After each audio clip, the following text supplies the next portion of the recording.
The pilot picked up the radio. His voice was shaking. He said 3 words. "It is over." He meant it. Both engines were dead. 219 people were going to die. Then silence on the frequency. Then a new voice. A woman's voice. Quiet. Calm. Completely steady. She said 2 words. Just 2. Call sign Phoenix.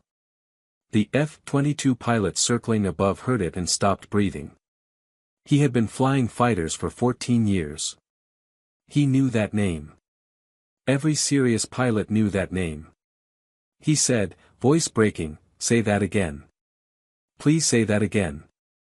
She said it again. And the impossible began. Before you watch full story, comment below from which country are you watching. Don't forget to subscribe for more amazing stories. It was a Wednesday morning in early November. The sky over Miami International Airport was completely clear. Not a single cloud from one horizon to the other. The air was warm and dry. A small wind moved off the ocean at only 5 knots. The temperature was 74 degrees. It was the kind of morning that veteran pilots call a gift. Everything was easy. Everything was calm. Everything was exactly the way it was supposed to be. American Airlines Flight 1193 sat at Gate D9, ready for departure. The aircraft was a Boeing 737 MAX 9. It was 3 years old and in excellent condition. Just 4 days earlier, a full maintenance team in Tulsa had gone through every system on that aircraft from nose to tail. Every instrument checked. Every wire inspected. Every component tested. The senior engineer signed the release paperwork and wrote in the log, "Aircraft ready for service, no issues found." He had been doing this job for 19 years. He was thorough. He believed what he wrote. The route was Miami to New York City, John F. Kennedy International Airport. American Airlines flew this route 7 times every day. The pilots called it the Express. 3 hours in the air. Smooth, predictable, routine. Most experienced crew members could fly this route almost without thinking. It was the kind of flight where the biggest decision was whether to have coffee or tea. 219 passengers boarded that morning through Gate D9. Business travelers with rolling carry-ons and suit jackets. Families with children who were already asking questions. College students in hoodies carrying backpacks. Elderly couples who held each other's hands during boarding. A group of nurses heading to a conference in New York. A young man in a military uniform traveling home on leave. They came from many different places and were going to many different places. But for the next 3 hours, they were all going to the same place together. And not one of them was worried. Captain David Reeves was 54 years old. He had been flying commercial aircraft for 24 years. Before that, 8 years in the United States Air Force flying cargo missions over Europe and the Middle East. He had 19,600 flight hours total. He had flown the Miami to New York route more than 300 times. He was a quiet man. Not cold, just focused. The kind of pilot who double-checked things not because he doubted himself but because that was simply what careful people did. His retirement date was circled on a calendar at home. 7 months away. His wife had already started planning a trip to Portugal. First Officer Rebecca Marsh was 37 years old. She had 5,900 flight hours. She was precise and fast with checklists, the kind of co-pilot who had the next item ready before the captain finished the current one. She had flown with Reeves twice before. She liked his style. He liked hers. They worked together without friction. That matters more than most passengers ever know. At 8:52 in the morning, Flight 1193 pushed back from Gate D9. At 9:07 it rolled down runway 28L and lifted cleanly into the blue Florida sky. Gear up. Flaps up. Climb through 10,000 feet. Seatbelt sign off. Passengers settling in. Flight attendants beginning service. Cockpit quiet and professional. For the first 54 minutes, absolutely nothing went wrong. The aircraft performed perfectly. The sky was clear. The air was smooth. Everything was exactly as it should be. But sometimes disaster does not announce itself. Sometimes it comes from something so small that no inspection ever finds it. A microscopic crack in a metal component. A crack that has been growing slowly, invisibly, for thousands of hours of flight. Growing a little more with every takeoff. A little more with every landing. A little more with every pressure cycle. Just waiting. Patient as gravity. For the one moment when it finally reaches the end. In seat 31F sat a woman named Elena Vasquez. Window seat. Last row of economy class. She was 61 years old. She had paid $189 for her ticket, the cheapest available when she bought it 10 days ago. She had looked at the price for 3 days before she bought it. $189 was almost a full week of work at the warehouse in Houston where she sorted packages on the night shift. She worked 4 nights a week, 10 hours a night, on her feet the entire time. She was careful with money because she had to be. If you had looked at Elena on that aircraft, you would have seen a quiet older woman in the last row of economy class. Short gray hair. A dark green jacket that was clean but clearly not new. Plain dark trousers. Comfortable shoes that had been resoled once. She had no laptop, no tablet, no expensive headphones. She was reading a novel she had borrowed from the public library in her neighborhood. A piece of folded paper served as her bookmark. She had brought a small bag of crackers from home because airport food was too expensive. She asked the flight attendant for water only. She said thank you both times. The man in 31E did not look at her. He was on a work call before the door even closed.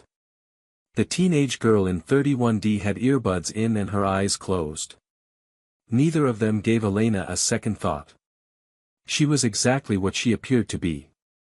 A quiet older woman in the back of the plane, traveling alone, causing no trouble, taking up very little space. Nobody on that aircraft knew her name.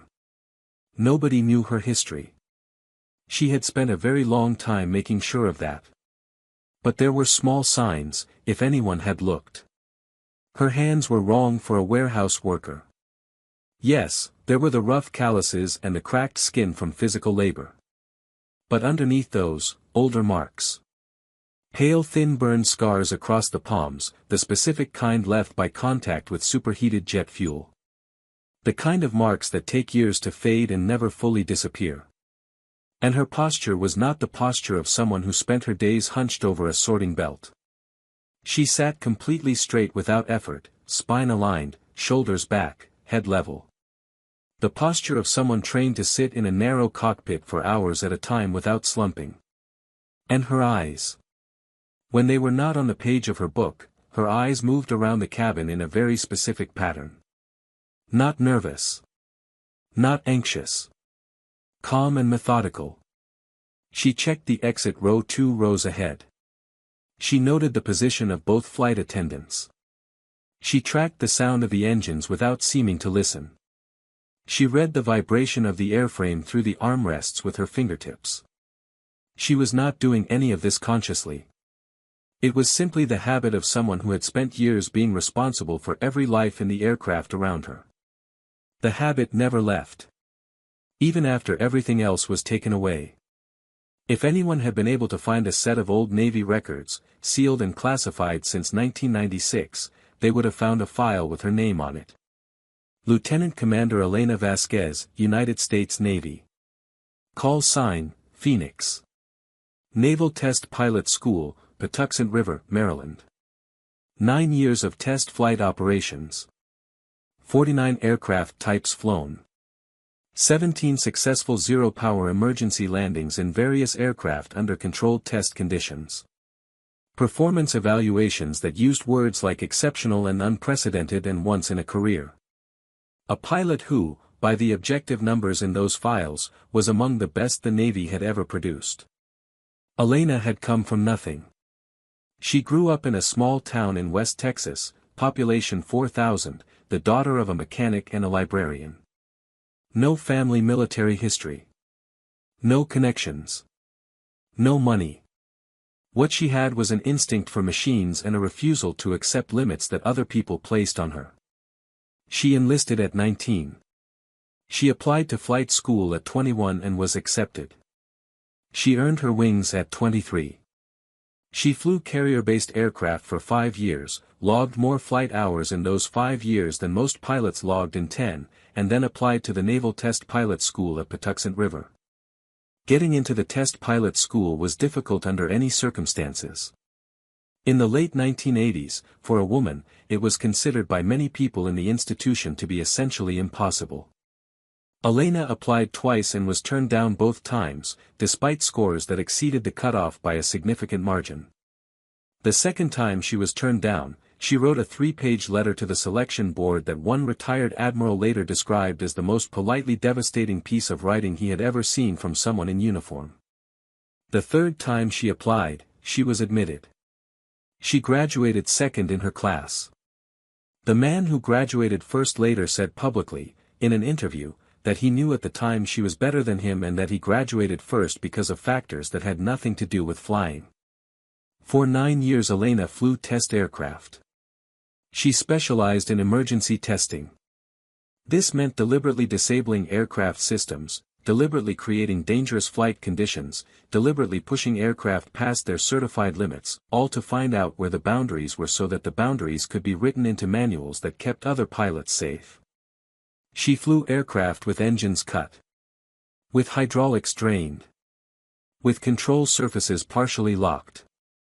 With structural damage deliberately inflicted before flight. In 9 years she brought back every aircraft she was given.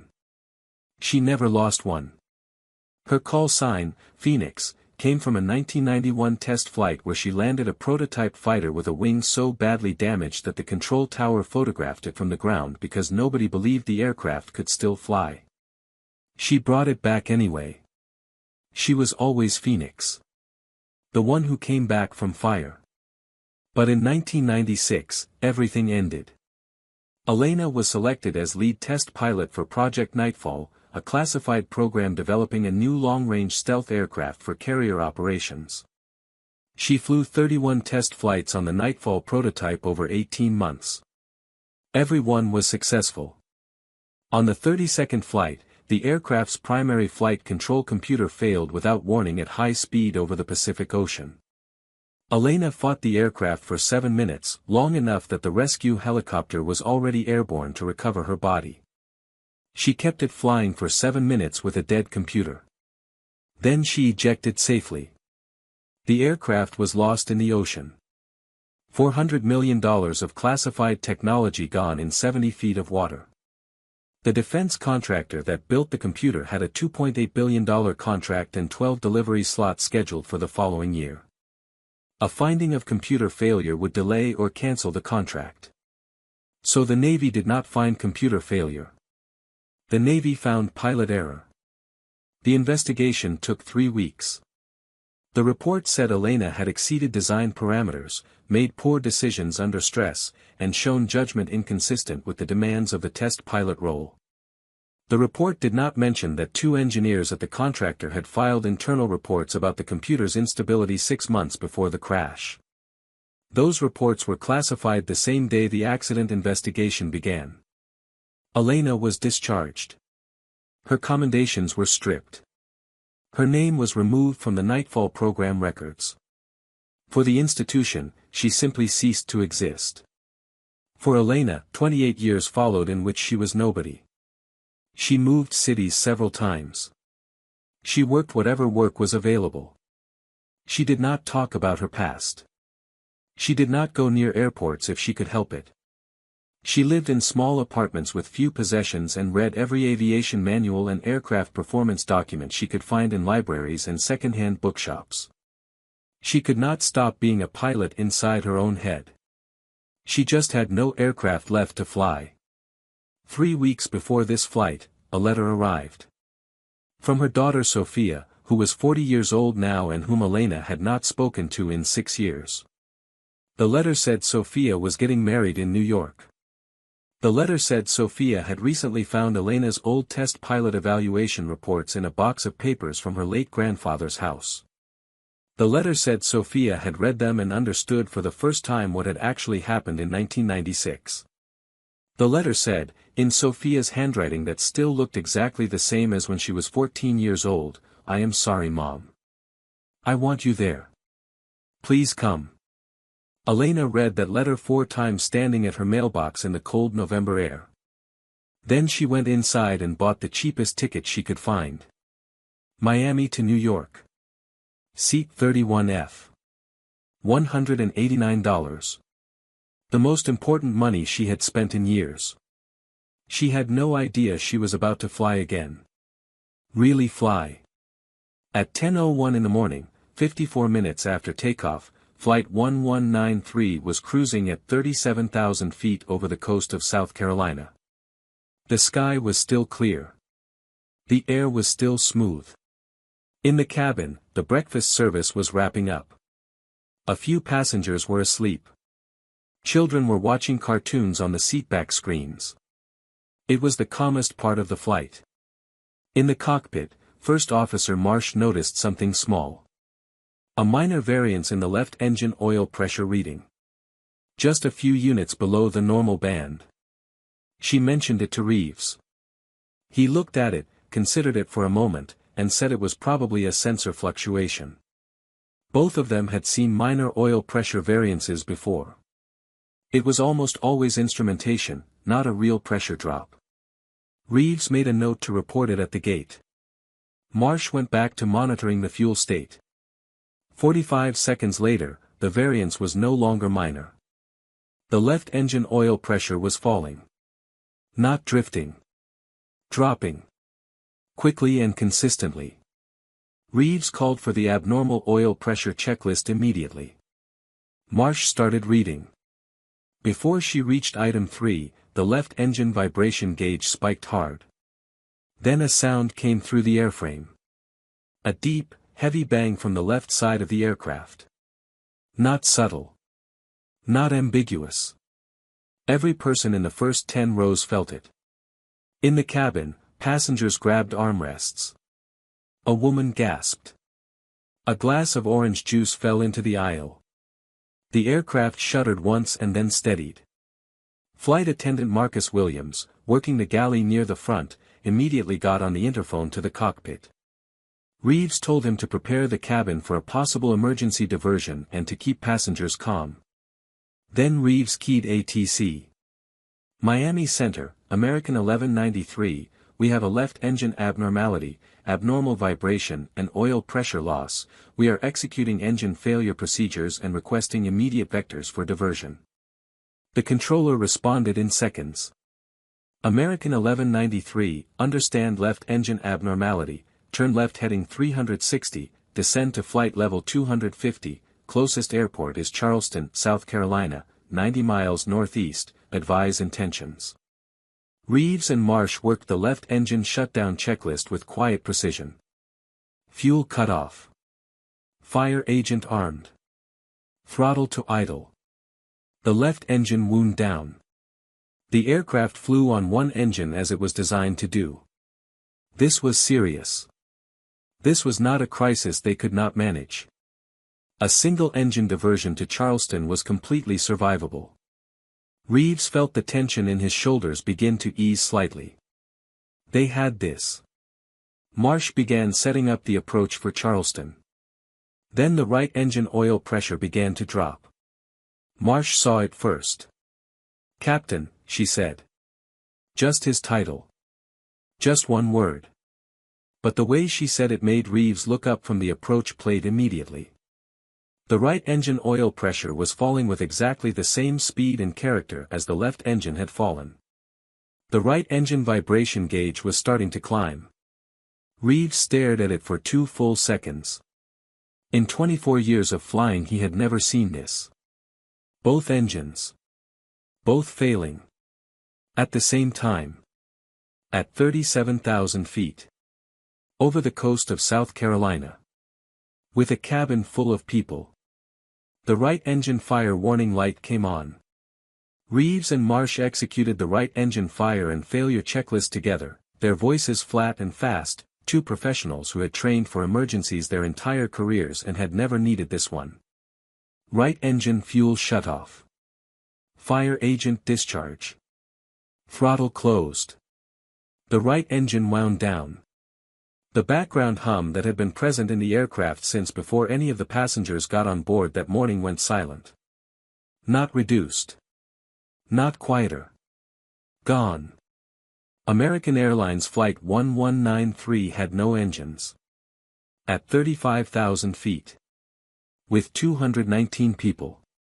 Over the coast of South Carolina. 160 miles from any runway long enough to land on. Reeves grabbed the radio. His voice was steady. He had been trained to keep his voice steady and he did. Mayday, mayday, mayday, American 1193, we have dual engine failure, repeat both engines have failed, we have zero thrust, we are in unpowered descent from 35,000 feet, 219 souls on board, we cannot reach any airport, we need all available resources, please alert all agencies. The controller responded immediately, voice controlled but tight with urgency. American 1193 confirmed, both engines failed. Reeves said, confirmed. Both engines failed. Both fire checklists executed. Zero power. We are a glider. Rate of descent 2,200 feet per minute. Estimated time before ground contact approximately 16 minutes. We do not have range to reach any prepared runway. The controller said, American 1193, stand by, we are coordinating all resources. 2 F-22s from Shaw Air Force Base are being scrambled to your location, ETA 8 minutes. Reeves said, copy that. Then he paused. He looked at Marsh. She was looking at the altimeter. 33,500 feet. Falling at 2,200 feet per minute. She was doing the same math he was doing. The math did not work. At 2,200 feet per minute from 33,500 feet, they had about 15 minutes before they hit either water or ground. The nearest runway long enough for a 737 was 160 miles away. At their current glide performance, they could cover maybe 90 miles before impact. There was no runway within range. There was no solution he could see. Reeves reached for the PA microphone. He had thought, during his career, occasionally, about what he would say if he was ever in a situation like this. He had never believed he would be. He pressed the button. Ladies and gentlemen, this is Captain Reeves. Please listen carefully. Both engines on our aircraft have failed. We have no engine power. Our flight crew is doing everything possible. Please follow all instructions from your flight attendants immediately. Assume brace position when directed. I want you to know we are fighting for you. He put the PA down. Then he picked up the radio one more time. His voice was quiet now. The voice of a man who had looked at the numbers and understood what they meant. Miami Center, American 1193. I want to say something for the record. My crew has performed perfectly. First Officer Marsh has been exceptional. None of this is the fault of anyone in this cockpit. He stopped for a moment. Then he said the three words that 219 people would remember for the rest of their lives. The three words that were true, and that he believed were the last words he would ever say professionally. It is over. He set the microphone down. Elena Vasquez heard those three words through the cabin speakers. It is over. She closed her eyes for exactly 2 seconds. Then she opened them, and something that had been completely still inside her for 28 years came to life. Not panic. Not fear. The opposite of those things. The part of her that had spent 9 years flying aircraft with failed systems, the part that had landed 17 times with zero engine power, the part that the Navy had tried to erase, the part that they could classify and seal and strike from the record but could never actually destroy. That part looked at the situation with complete calm and said, "I have been here before. I know what to do." She unbuckled her seatbelt and stood up. The man next to her was gripping his armrests with both hands and his eyes were closed. The teenage girl on her other side was crying with her face in her hands. Around Elena, people were crying, praying, holding each other, typing on phones. The aircraft shuddered as it descended through a layer of heavier air. Someone screamed. A baby was crying somewhere behind her. Elena moved calmly toward the front of the aircraft. Not fast. Calmly. The way she had always moved toward a damaged aircraft on the flight line. Flight attendant Marcus Williams stepped into the aisle in front of her. "Ma'am, I need you to return to your seat and assume brace position." Elena looked at him directly. She said, "My name is Elena Vasquez. I am a naval test pilot. Former call sign Phoenix, Patuxent River Test Wing. I have 17 zero-power landings in my record. Your captain has never done this before. I have done it 17 times. I need to get to that cockpit right now. There is not much time left." Marcus Williams was 24 years old. He had been a flight attendant for 18 months. He had no protocol for this exact situation. He looked at this small quiet woman in her green jacket and her library book and her sensible shoes, and something in her eyes made every other thought leave his head. He stepped aside. Elena walked to the cockpit door and knocked. Reeves looked up and saw a woman in economy clothes standing at his door. He said sharply, "Return to your seat right now. This is an emergency." Elena said, "I know it is an emergency. That is why I am here. Captain, I need you to listen to me very carefully. I am a naval test pilot. I have completed 17 successful unpowered landings. I can land this aircraft. But I need access to your radio right now, before I do anything else, because the F-22s that are coming need to know who I am before they will trust what I tell them to do. Please. The radio. Right now." Reeves stared at her. Marsh stared at her. The altimeter said 31,000 feet and still falling. Marsh made the decision. She reached across and handed Elena the radio handset without saying a word. Just handed it to her. Sometimes a decision takes less than 1 second and you know it is right before you finish making it. Elena took the handset. She keyed the frequency. Her voice came over the emergency channel. Calm. Steady. Completely certain. Miami Center and all military aircraft on this frequency, this is American 1193. My name is Elena Vasquez. Former Lieutenant Commander, United States Navy. I am a passenger on this aircraft. I need to speak to whoever is leading the military response to this emergency. The frequency was quiet for 3 seconds. Then a voice came back. Male. Authoritative. Military precision in every word. American 1193, this is Major Daniel Cole, United States Air Force, Shaw Air Force Base. I am leading the F-22 response. Identify yourself fully.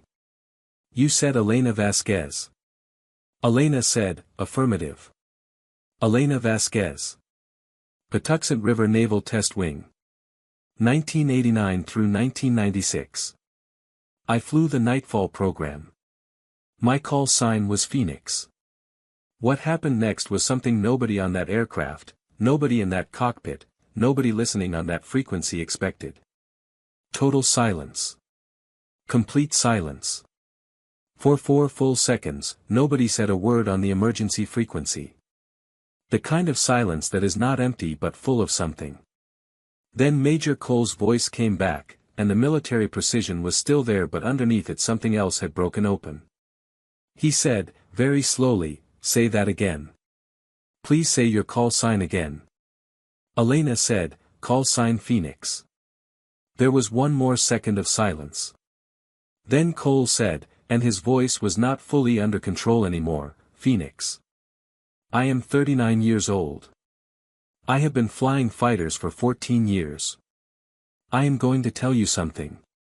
When I was 22 and at the Air Force Academy trying to decide whether I was good enough to fly, my aeronautics professor showed my class your test data from the Nightfall program. The real data, not the official report. He got it from someone who saved a copy before everything was classified. He showed us what you did in that cockpit for 7 minutes with a dead computer. He said, this is what it looks like when someone refuses to quit." He paused. "I have been flying for 14 years because of that." He paused again. "If you say you can land that aircraft, I will do anything you tell me to do. Anything." In the cockpit of Flight 1193, Captain Reeves looked at the woman standing at his door. He heard what the F-22 pilot said. He looked at Elena's face. She was not performing anything. She was not trying to impress anyone. She was just waiting, patiently, for him to make a decision, the way someone waits who already knows what the decision will be. Reeves moved out of the left seat. He said one word. "Fly." Elena Vasquez sat in the captain's seat of American Airlines Flight 1193. She had never sat in a 737 MAX cockpit before in her life. She had read the aircraft's flight manual twice in the last 3 years, not for any practical reason, simply because it was an aircraft and she read everything she could find about aircraft. She knew this aircraft's glide ratio. She knew its best glide speed at this weight range. She knew its minimum sink rate. She knew its structural limits in unpowered flight. She knew these things the way some people know the words to songs they have not heard in years. The knowledge was simply there. She placed both hands on the controls. The yoke felt like coming home feels in the best possible version of that. Familiar in a way that made her chest ache. She scanned the instruments. Altimeter. Airspeed. Vertical speed indicator. Attitude indicator. Heading. Navigation display. Outside visibility. Her eyes moved in the exact pattern they had moved for 9 years, gathering information, building a picture, understanding the situation completely within seconds. She said to Reeves and Marsh, without looking away from the instruments, "Both of you stay here. I need your voices and your local knowledge. I need you to trust what I am doing even when it looks wrong. What I am about to do will feel wrong to you. I need you to let me do it." Reeves said, "You have the aircraft." The first thing Elena did was push the nose down. Not much. A small, deliberate pitch-down input. The airspeed began to increase. The descent rate, which had been 2,200 feet per minute, changed. This felt deeply wrong to both commercial pilots watching. In powered flight, descending faster is never the answer. But Elena was not flying a powered aircraft anymore. She was flying a glider, a very heavy glider, and in a glider the relationship between pitch and efficiency was completely different. She was looking for one specific airspeed. The speed at which the ratio of forward distance covered to altitude lost was at its maximum. The best glide speed. Find it precisely and the aircraft went as far as possible. Miss it in either direction and the aircraft fell short. She found it in 40 seconds. The descent rate settled to 1,350 feet per minute. Elena said, "There. That is best glide. We have more range than the captain thought." She looked at the navigation display. Then she said to Marsh, "Call approach control. Ask for the position and runway length of every airport within 110 miles. Every one. Even small ones." Marsh was already on it. She worked the radio quickly and professionally. The list came back. For airports within range. 3 too short for a 737. The fourth was Myrtle Beach International Airport, 94 miles northwest. Runway 18, 9,503 feet. Elena looked at the numbers for 2 seconds. Then she said, Myrtle Beach. We can make it. Marsh, give me current surface wind at Myrtle Beach. Marsh got it from approach control. Surface wind 160 at 14 knots. Elena said, that is a left crosswind on runway 18. Manageable. Tell them to clear runway 18 completely. All traffic. All equipment off the runway surface except foam on the centerline past the 7,000-foot mark. Tell them this landing will be hard. Tell them we will need everything they have. Major Cole's voice came through the radio. Phoenix, we have visual on your aircraft. 2 F-22s, left and right wing. You look steady. Descent is controlled. That is extremely good flying from where I am sitting. Elena said, Cole, I need you to call my position and any drift every 90 seconds. I cannot see my own wings from here. I need your eyes. Cole said immediately, copy that. You are on centerline. Wings level. Glide looks clean.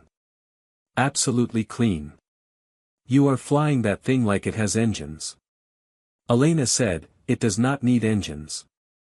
It needs someone who understands physics. Keep talking to me. For the next 14 minutes, Elena flew Flight 1193 the way she had flown damaged test aircraft over the California desert 2 decades ago. Constant small corrections. Never a large input. Never a reaction. Always an anticipation.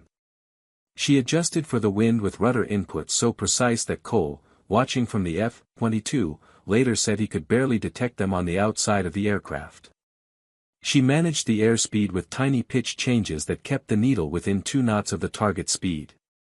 She talked to Reeves and Marsh in short clear sentences, explaining what she was doing and why, not because she needed to explain but because she wanted them ready for what came next. At 8,000 feet, Myrtle Beach International came into view on the navigation display. Then, 2 minutes later, through the windscreen, Elena saw it. A runway. Lights on full bright in the late morning sun. Emergency vehicles on both sides. Cole's voice came through. Phoenix, runway in sight at your 12 o'clock, 11 miles. You are lined up within half a degree.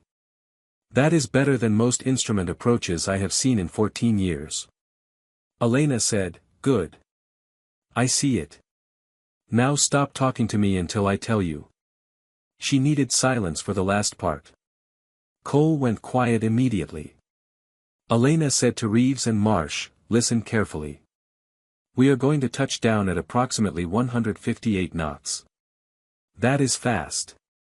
The impact will be hard. The gear will hold. It is rated for this. After touchdown I will apply maximum braking immediately. We will use the full length of the runway. We may go off the paved surface at the far end but we will stop. The aircraft will stay together. Do you believe me? Reeves said, yes.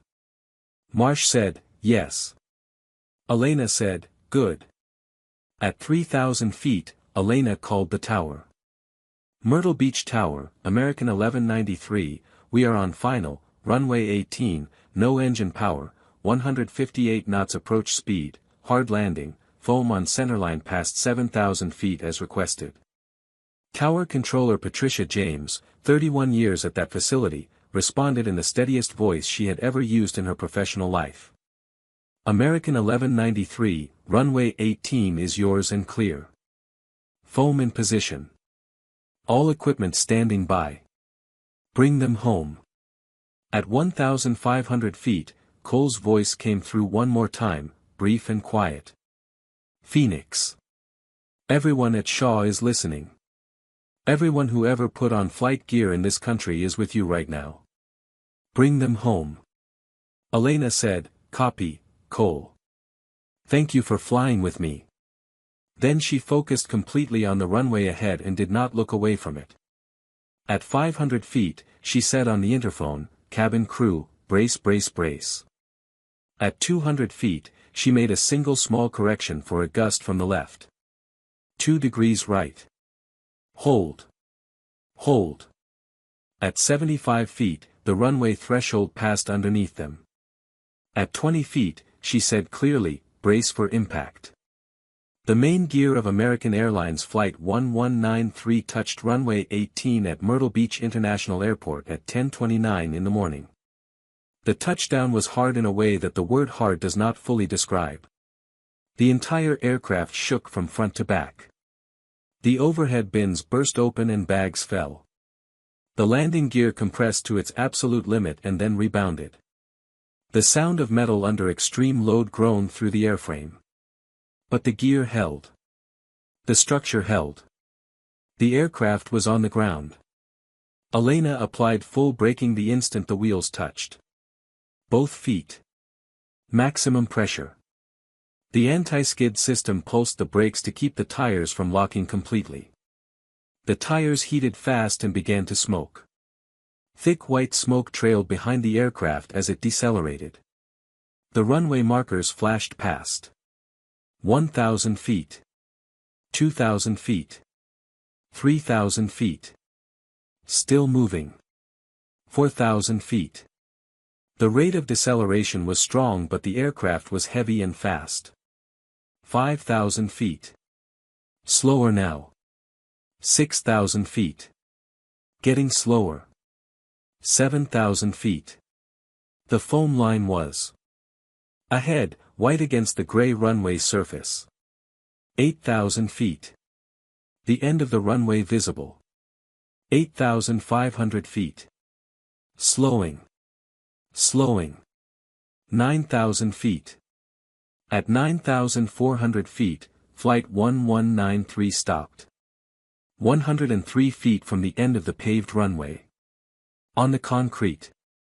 On the earth. Stopped. Safe. Elena released the yoke. She took both hands off the controls and placed them flat on her thighs. She sat completely still for 3 seconds.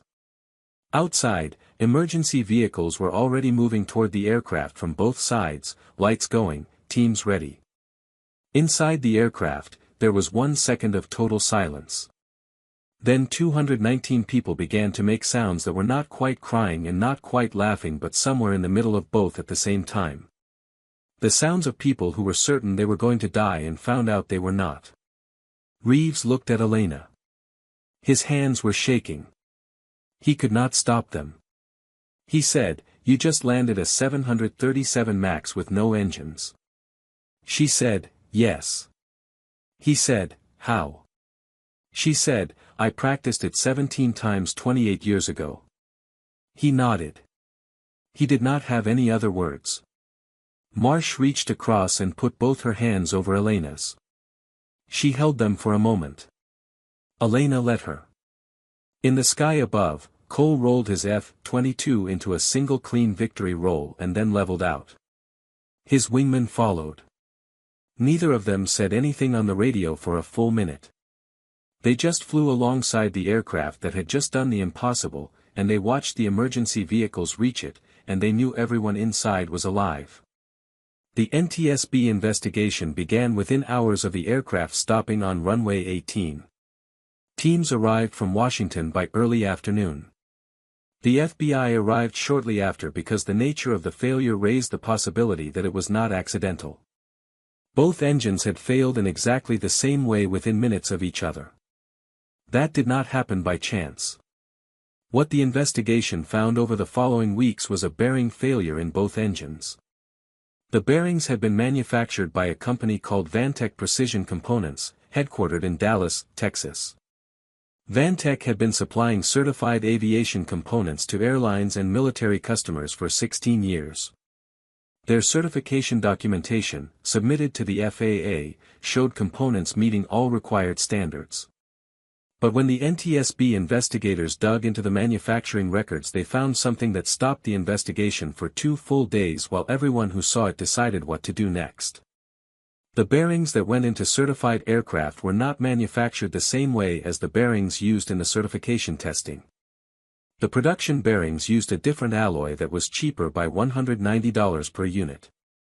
Under normal operating loads, the difference was undetectable.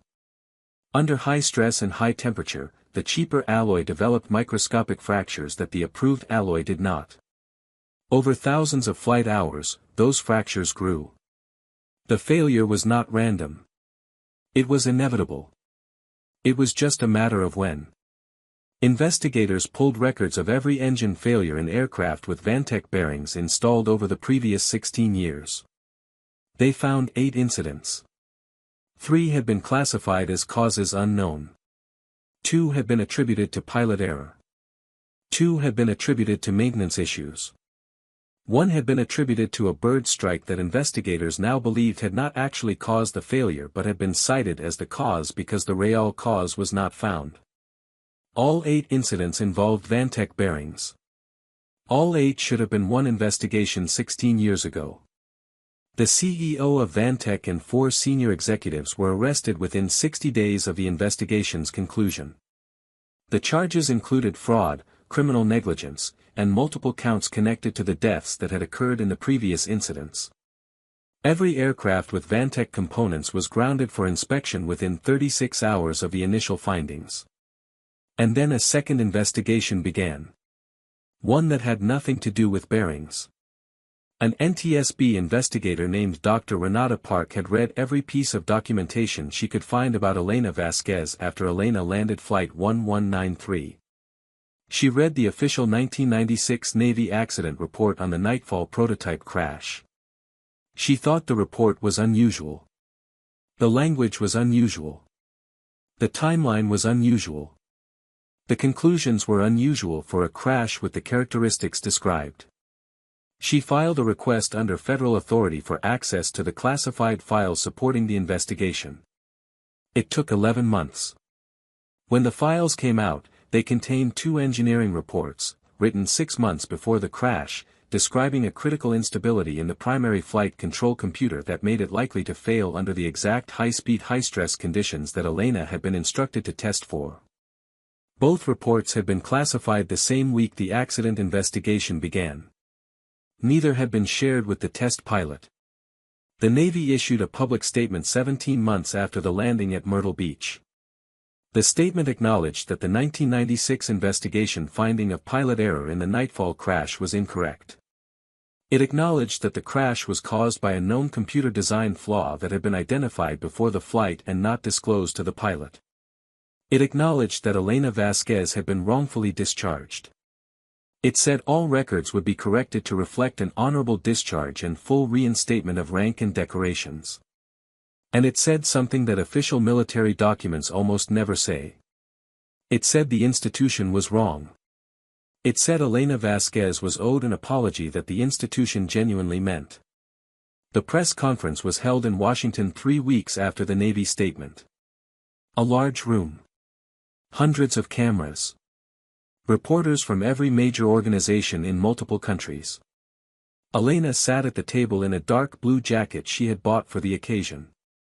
Next to her sat Reeves, Marsh, Major Cole in his dress uniform, and retired Master Chief James Kowalski, 73 years old, who had been Elena's crew chief at Patuxent River for 6 years and who had driven 11 hours from his home in Virginia to be there without being asked. The questions came fast. Elena answered them in the same way she had flown that aircraft. Calmly, accurately, without performance. She described the landing in technical terms when technical terms were what was needed. She declined to describe her emotions in moments when reporters clearly wanted her to perform grief or triumph for the cameras. She said what was true and she said it plainly. A reporter from a television network asked, "The Navy has offered to fully reinstate your rank, restore all commendations, and place your name in the Naval Aviation Hall of Honor. Will you accept?" The room went quiet. Elena looked at the reporter.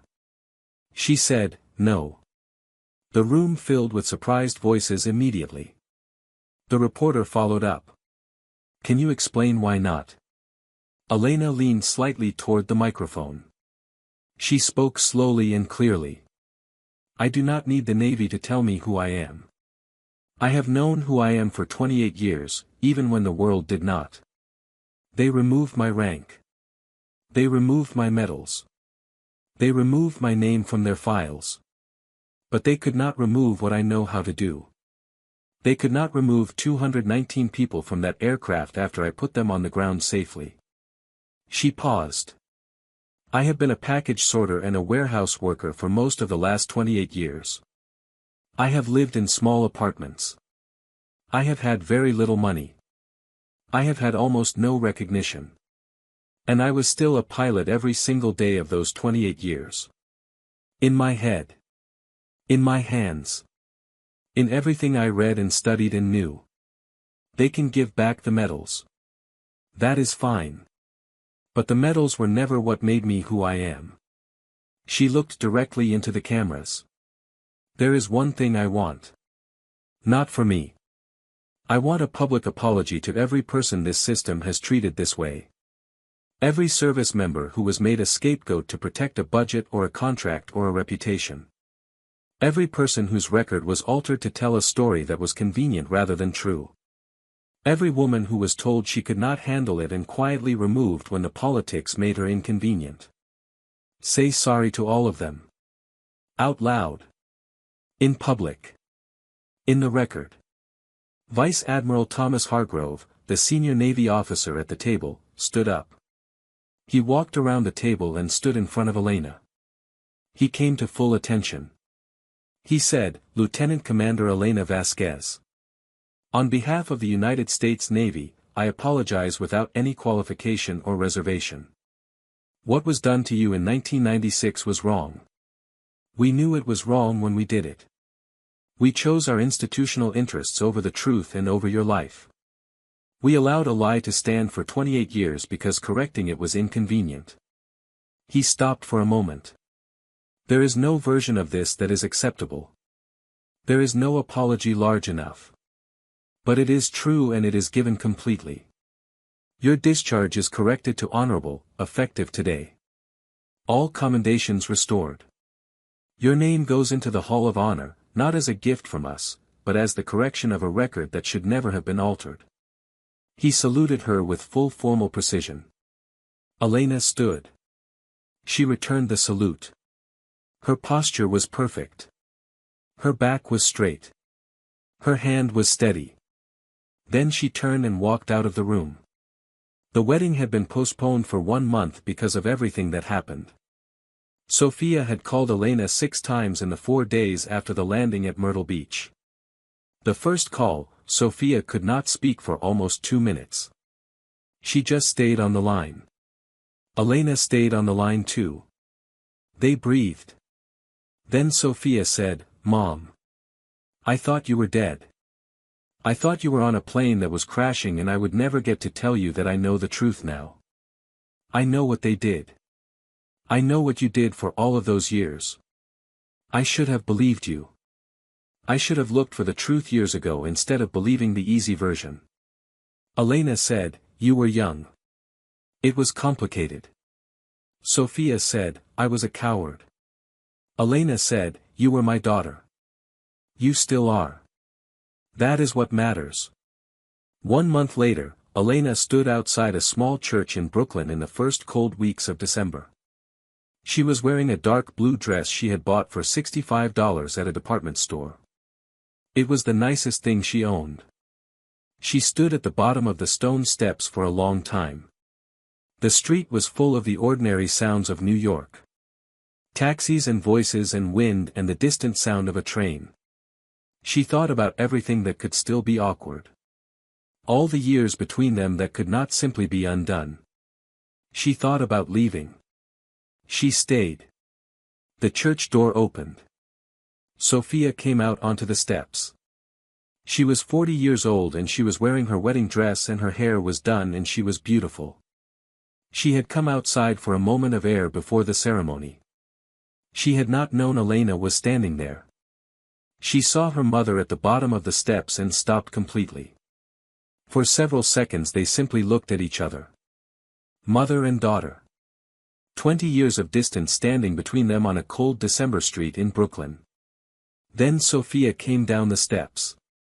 She walked to Elena and put her arms around her and held her the way you hold someone when you mean it, when the hug is an apology and a reunion and a promise all at the same time. Elena held her daughter. She could not remember the last time she had done this. She did not try to count the years. She just held on. Sophia pulled back and looked at her mother's face. She said, "I am so sorry." Elena said, "I know. I know you are." Sophia said, "Will you walk with me?" Elena smiled. She said, "I would be honored." They walked into the church together, arm in arm, and the people in the pews turned to look, and several of them who knew who Elena was stood up, and then more stood, not because anyone told them to but because it was the right thing to do. The music began. Elena walked her daughter down the aisle. It was the best thing she had done since landing a 737 with no engines on a runway in South Carolina. And in a way it was harder. And in a way it was better. 6 months after the landing at Myrtle Beach, the FAA and the Department of Defense jointly published what they called the Vasquez Protocol. It was a mandatory training edition for all commercial and military pilots. It covered unpowered glide techniques, best glide speed calculations for common aircraft types, energy management in zero-thrust conditions, and emergency landing procedures for aircraft without engine power. The document ran to 63 pages. Elena helped write it. Her name was on the cover page. She was offered a job teaching at a flight academy near JFK Airport in Queens. She accepted it. On her first day, she stood in front of a class of 14 student pilots. They were between 20 and 26 years old. They were from 7 different countries. They looked at her the way people look at someone they have read about but never expected to actually meet. One young man in the front row had a printout of a news article about the Myrtle Beach landing folded in his notebook. He did not know that she could see it from where she stood. Elena said, "I am going to teach you something that most flight training programs spend very little time on. I am going to teach you what to do when everything stops working. When the instruments are telling you things you do not want to hear. When the checklists run out of items. When the math says you cannot make it." She paused. "I have been in that situation 17 times in test aircraft and once in a passenger jet with 219 people on board. I am still here." She looked around the room. "Not because I was lucky. Because I never stopped learning. Because I spent 28 years with no aircraft and no career and no recognition keeping this knowledge alive in my head, because I could not make myself give it up even when everything else was taken from me." She paused one more time. "The sky does not care what your rank is. It does not care what anyone has said about you. It only cares what you know and what you can do. So let us get to work." Major Daniel Cole, call sign Phoenix 2, a name he had given himself after the landing and which his squadron had immediately adopted for him, brought his F-22 pilots to the 3rd training session. He sat in the front row with his arms crossed and listened to Elena teach for 2 hours without saying a word. At the end of the session he raised his hand like a student. He said, "I have one question." Elena said, "Go ahead." Cole said, "When you were sitting in row 31F and you heard the captain say it was over, when you decided to stand up, were you afraid?" Elena thought about it honestly. She said, "I was afraid of one thing only. I was afraid that 28 years had taken it from me. That I would sit down in that seat and reach for the controls and find that the knowledge was gone. That is the only fear I had." Cole said, "And when you reached for the controls?" Elena said, "It was there. Every single piece of it. Waiting." She looked at the pilots in the room. "That is what real knowledge does. You build it, you protect it, you carry it, and when the moment comes, it is there. It is always there. Do not ever let anyone make you put it down." Elena Vasquez lived in Brooklyn, 6 blocks from Sophia and her husband David. She walked to work most mornings. On clear days she could see aircraft in the approach path to JFK from her street corner. She always stopped for a moment and watched them. The angle of the wings. The configuration of flaps. The rate of descent. She still read every manual she could find. She still knew the glide ratios of aircraft she had never flown. She would probably always do these things. Some habits are not habits at all. Some habits are simply who you are. 1 year after the Myrtle Beach landing, a young student pilot named Daniela Cruz stayed after class to ask Elena a question.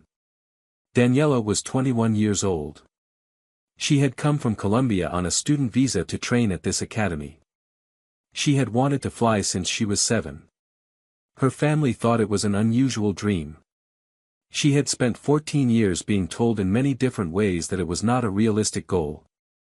She was still chasing it anyway. Elena recognized something in her that she knew very well from her own life. Daniela said, "Ms. Vasquez, can I ask you something personal?" Elena said, "Go ahead." Daniela said, "In those 28 years, the invisible years, did you ever think about giving up the pilot inside you?" Elena was quiet. She looked out the window at aircraft descending into JFK in the late afternoon light. Then she said, "Every single day I thought about letting it go. Every day I asked why I was reading manuals for planes I would never fly. Why I was keeping knowledge that nobody wanted." She paused. "And every day the answer was the same. Because I was a pilot. Not because any paper or rank said so. Because I simply was. No institution, no false record, no years of silence can take away what a person truly is at the center." She looked at Daniela. "You are a pilot today, before you have a single logged hour.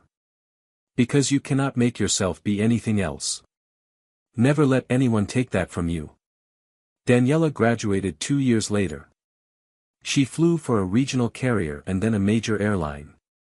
She eventually became a check airman herself, the person who evaluated and qualified other pilots. On the day she passed her first student, she called Elena. She said, "I passed something forward today." Elena said, "That is what we do. That is the entire job. The line keeps going." She paused. "How did your student fly?" Daniela said, "She was excellent." Elena smiled and said, "Of course she was. You taught her. The line always goes forward." And so the story of Elena Vasquez, call sign Phoenix, did not end on a runway in South Carolina. It continued in every classroom where she taught. In every student who walked out a little more certain of themselves. In every pilot who read the Vasquez protocol and understood better what to do when everything stops working. It continued in Daniela and in every student who came after her. It continued every time a person who had been told they could not do something refused to accept that verdict and kept the knowledge alive and kept showing up, kept flying inside their own mind if nowhere else, until the moment the sky needed them and they were ready. Phoenix made sure that number kept growing. She had always believed that was the whole point. It was. It is. It always will be. Phoenix had been forgotten for 28 years. Not gone. Not finished. Not destroyed, though many people had tried. Just waiting. Waiting for the moment when the engines went silent and 219 people needed the one thing that only she could give them. The sky had called her name. She had answered. She always would.